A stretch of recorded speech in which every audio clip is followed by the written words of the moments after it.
عدیل اپنے دوست کبیر کے ہمراہ بازار سے سبزی لے کر گھر کی جانب آ رہا تھا۔ سامنے سے ارسلان آتا دکھائی دیا۔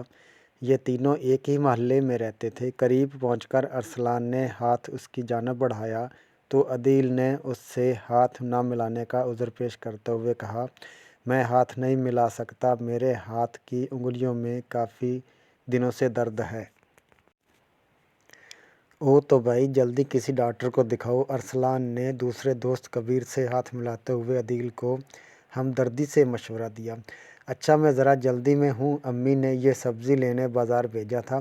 عدیل نے ارسلان سے جان چھڑانے کی کوشش کی۔ ارسلان آگے بڑھ گیا تو کبیر نے عدیل سے کہا، تم نے اس سے جھوٹ کیوں بولا کہ تمہارے ہاتھ میں درد ہے اور اس سے ہاتھ بھی نہیں ملایا؟ بھائی میری امی کہتی ہیں ان کا پورا ہی گھر ملنے جلنے کے قابل نہیں ہے۔ عدیل نے وجہ بتائی۔ ایسا کیا کر دیا ان لوگوں نے جو ملنے کے قابل ہی نہیں رہے؟ کبیر نے ایک بار پھر اصرار کیا۔ ان لوگوں نے اپنے گھر میں ناپاک جانور کتا رکھا ہوا ہے۔ کتے تو اکثر لوگوں کے گھر میں پالے جاتے ہیں، اس لیے کہ وہ وفادار ہوتے ہیں اور گھر کی رکھوالی بھی کرتے ہیں۔ کبیر نے عدیل کی بات پر حیران ہو کر کہا، بس بھائی میری امی نے کہا ہے کہ ان کے گھر نہ جانا ہے اور نہ ان لوگوں سے بات کرنی ہے۔ عدیل نے امی کا فیصلہ سنایا اور اپنے گھر میں داخل ہو گیا۔ سنو بیٹا، ارسلان کی امی خالہ رشیدہ نے گھر کے دروازے پر کھڑی ہو کر عدیل کو آواز دے کر کہا، اپنی امی سے کہنا کہ آج شام 4 بجے ہمارے ہاں قرآن خوانی میں آ جائیں۔ ارسلان کی امی نے بہت شفقت سے کہا، امی سے کہنا بیکار ہے خالہ، وہ نہیں آئیں گی۔ آپ کے گھر امی ابو اکثر اس ناپاک کتے کے بارے میں باتیں کرتے ہیں جو آپ نے اپنے گھر میں پالا ہوا ہے، اور یہ بھی کہتے ہیں کہ ناپاک جانور سے آپ کے گھر سے برکت بھی اٹھ چکی ہوگی۔ عدیل نے بلا تکلف صاف صاف کہہ دیا۔ ٹھیک ہے بیٹا، بہت شکریہ یہ سب بتانے کا۔ ارسلان کی امی نے افسوس سے کہا اور گھر کے اندر چلی گئیں۔ تمہاری یہ بہت غلط بات ہے عدیل کہ تم صرف اس بات پر ارسلان سے بات نہیں کرنا چاہتے کہ اس کے گھر میں کتا ہے۔ ایک روز عدیل کے دوست کبیر نے اسے سمجھانے کے لیے کہا، دیکھو بھائی، میرے والدین جو مجھ سے کہیں گے میں ویسا ہی کروں گا۔ عدیل نے ارسلان سے بات نہ کرنے کی وجہ بتائی، اور تم اس کی زیادہ حمایت مت کرو، جو میری امی کا حکم ہے میں ویسا ہی کر رہا ہوں بس۔ عدیل نے اٹل انداز میں کبیر سے کہا تو کبیر نے عدیل سے زیادہ بات کرنا مناسب نہیں سمجھا اور خاموش ہو گیا۔ تم کو معلوم ہے کبیر، ہمارا کتا بہت ہی وفادار ہے، اس نے ایک دفعہ ہمارے گھر چوری کی واردات ناکام بنا دی۔ ارسلان نے بعد میں کبیر کو بتایا۔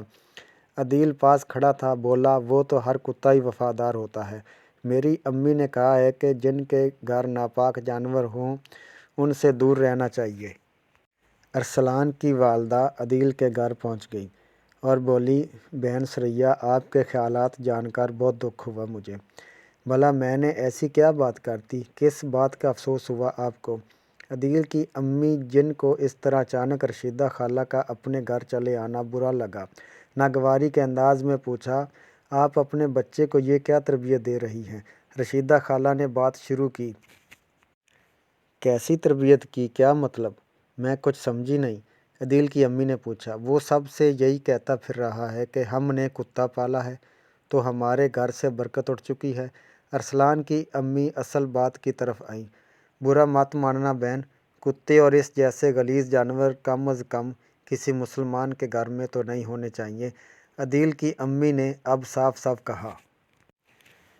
بہن، 3 سال پہلے جب یہ پلا تھا تب تیز برسات میں راستے میں شدید ٹھنڈ سے ٹھٹر رہا تھا، تو اس وقت میرے شوہر کو اس پر ترس آ گیا اور وہ اسے اٹھا کر گھر لے آئے۔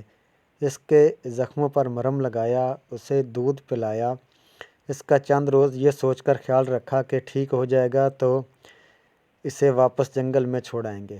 مگر اس کے بعد یہ معصوم جانور تو اس قدر ہم سے مانوس ہو گیا کہ ہمارا گھر چھوڑنے پر آمادہ ہی نہیں ہوا۔ کئی بار ہم نے اسے دور جنگل میں چھوڑا مگر پھر دوسرے دن ہمارے دروازے پر ہوتا تھا۔ پھر ہمیں بھی اس پر رحم آ گیا، ہم نے اسے مستقل اپنے گھر کے پیچھے